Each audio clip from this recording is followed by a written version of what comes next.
নমস্কার বন্ধুরা, গৃহস্থের টুকিটাকির আরেকটি নতুন ভিডিওতে তোমাদের স্বাগত জানাই। সামনেই চলে আসছে দুর্গাপুজো।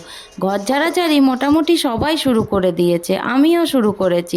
আগের দিন আমি এই ঘরটা ঝেড়েছি, কিন্তু ড্রেসিং টেবিলটা মোছা হয়নি, তাই আজকে চলে এসেছি ড্রেসিং টেবিলটা একটু মোছামুছি করে নিতে। আর ভাবলাম তোমাদের সঙ্গেও শেয়ার করে নিই আমি কি করে ড্রেসিং টেবিলটাকে অর্গানাইজ করি। দেখো, একটা প্রথমে শুকনো কাপড় দিয়ে আমি প্রথমে আয়নাটা মুছে নিলাম। আয়নাটা দুদিন আগেই কলিন দিয়ে মুছেছিলাম, তাই আজকে আর দিলাম না, শুকনো কাপড় দিয়ে মুছে নিলাম। আর গোটা ড্রেসিং টেবিলটাই আমি শুকনো কাপড় দিয়ে মুছে নেবো, কারণ এটা আমার কাঠের পালিশ করা, কোনো কিছু জলের কিছু দিলে এটা নষ্ট হয়ে যাবে। শুকনো কাপড় দিয়ে মুছে নিলেই গোটাটা বেশ ঝকঝক করে। আর আমি মাঝে মধ্যেই ডাস্টিংয়ের কাজটা করে থাকি বলে খুব একটা নোংরাও হয় না। এই ক্যাবিনেটটা দেখো আমার ড্রেসিংয়ের টেবিলের ওপরেই থাকে। এটা আমি মিশো থেকে প্রায় 3 বছর আগে কিনেছিলাম।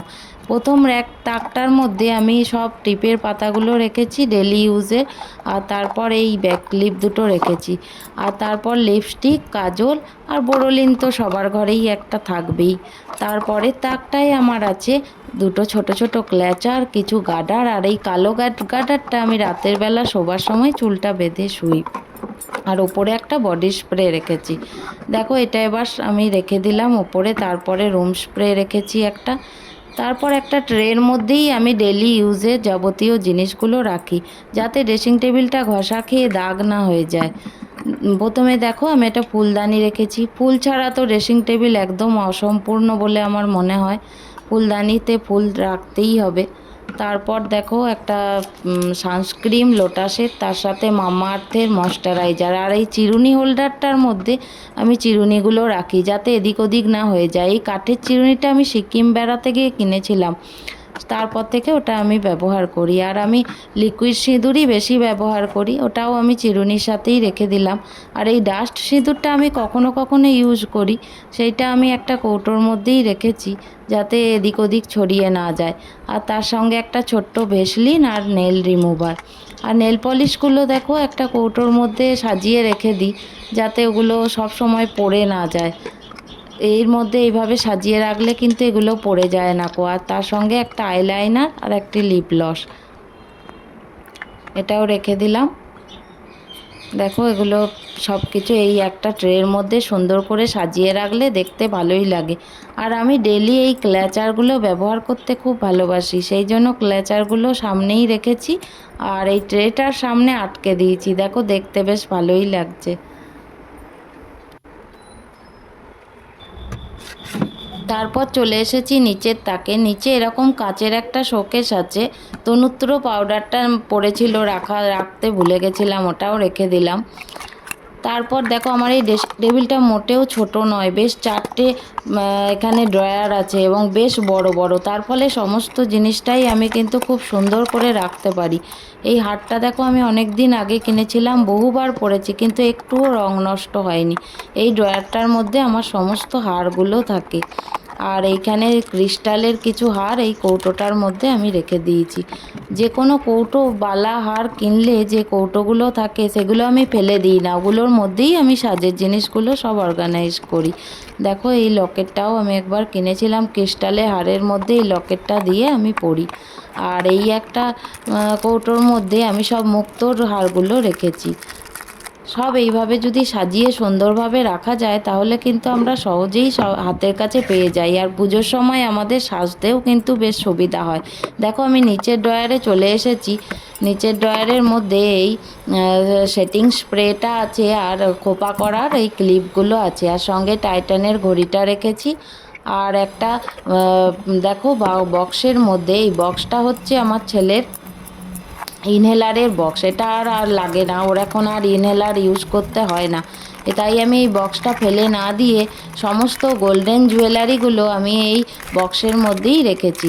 তার ফলে আমি যখন সাজাগুজা করি তখন আমার খুবই সুবিধা হয়, এগুলো আমি চট করেই হাতের কাছে পেয়ে যাই। এগুলো এবার আমি এই বক্সটায় রেখে ভেতরে রেখে দেবো। দেখো, এখানটা আমি কি করে সাজিয়ে নিয়েছি। আর ওই সাদা বক্সটা যেটা দেখতে পাচ্ছ, ওখানে আমার খুবই অল্প পরিমাণে মেকআপের জিনিস আছে, খুব একটা সাজগোজ করতে আমি পারি না, তাই যেটুকুনি আমি নিজে পারি সেইটুকু জিনিসই কিনি। দেখো এই খুবই অল্প এই ল্যাকমি সিসি ক্রিম আছে, তার সঙ্গে একটা ফাউন্ডেশন আর একটা সেটিং স্প্রে, দেখলে তার সঙ্গে ফেস পাউডার আর লিপ লাইনার, কিছু লিপস্টিক, আর বিশেষ কিছু নেই।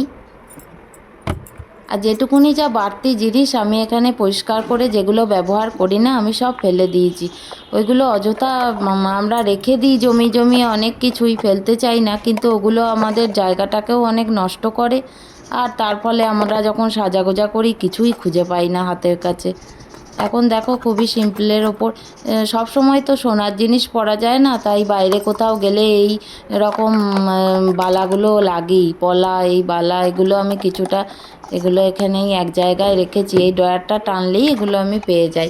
আর এই বেতের ঝুড়িটা দেখো আমি হস্তশিল্প মেলা থেকে কিনেছিলাম, এটা আমার খুব পছন্দের। সমস্ত রকম ক্ল্যাচারগুলো আমি এই ঝুড়িটার মধ্যেই রাখি। দেখো আমি এই ঝুড়িটা বার করলেই সমস্ত ক্ল্যাচার পেয়ে যাই। এই ক্ল্যাচারটা স্টোনের। আর দেখো এই ছোট ছোট ক্ল্যাচারগুলো দেখতে কত ভালো লাগে। আমি এই ক্ল্যাচারগুলো আঁকতেই বেশি ভালোবাসি, তাই দেখছো কত রকমের কিনে রেখেছি। সমস্ত ড্রেসের সাথেই যেন সব কালার পরা যায়, কোনোটাই যেন বাদ নেই। আর আমরা বিরিয়ানি তো আমরা সবাই খাই, বিরিয়ানির সাথে এই ডিব্বাগুলো দেয়। এই ডিব্বাগুলো আমি ফেলে না দিয়ে দেখো মাথার ফুলগুলো আমি সব ওর মধ্যে রেখে দিয়েছি। তাতে ফুলগুলো কি হয়, নষ্টও হয় না, আবার ওগুলো হাতের কাছে পাওয়াও যায়। আর এই ডিব্বাটার মধ্যে দেখো আমি যত হারগুলো সব এখানে, অক্সিডাইজের হারগুলো সব এখানে রেখেছি। এগুলো আমি সবই মেলা থেকে কিনেছি, যখন যেটা মন যায় কিনি। আবার কিছু পড়াও হয়, কিছু দেখা যায় দীর্ঘদিন পড়েই আছে, আমি হয়তো পড়িই নাই। বন্ধ করো। সব এক জায়গায় রেখে দিলাম। আবার একটা ছোট ডিব্বা নিয়েছি, এগুলো এটার মধ্যে আমি সমস্ত আমার ব্যাক ক্লিপগুলো রেখে দেবো। ক্ল্যাচারগুলো দেখলে তোমরা আমি আলাদা করে রেখেছি, আর ব্যাক ক্লিপগুলো আলাদা করে রাখলাম। আর এর মধ্যে কিছু গার্ডারও রেখে দিলাম। তার ফলে আমি যখন পুজোর সময় সাজুগুজু করব, তখন এগুলো আমার সব নিতে সুবিধাই হবে, এবং কিছু আমি এদিক ওদিক কিছু আর খুঁজে বেড়াতে আমায় হবে না। কিন্তু পুজোয় সাজার পর ভেবো না এগুলো আমার এরকমই থাকবে, সব আবার ওলট পালট হয়ে যাবে। এগুলোকে আবার আমাকে সব পুজো শেষে আবার সব গোছাতে হবে। আমার মতো নিশ্চয়ই তোমাদেরও এরকমই হয়, কমেন্ট করে অবশ্যই জানিও তোমরা। এইদিকে ডান দিকের একটাতে দেখো আমি চলে এসেছি, কিছু কানের, ওই দুটো ডিব্বার মধ্যে কানের আর ক্ল্যাচার ব্যাক ক্লিপ এখানে সব রেখে দিলাম। ড্রেসিং টেবিলের ফাইনাল লুকটা চলো দেখিয়ে দিই। খাট থেকে এই ড্রেসিং টেবিলের আয়নাটা দেখা যায়, সেই জন্য আমি এটাকে একটা কভার দিয়ে ঢাকা দিয়ে দিই, তার ফলে আর খাট থেকে দেখা যায় না।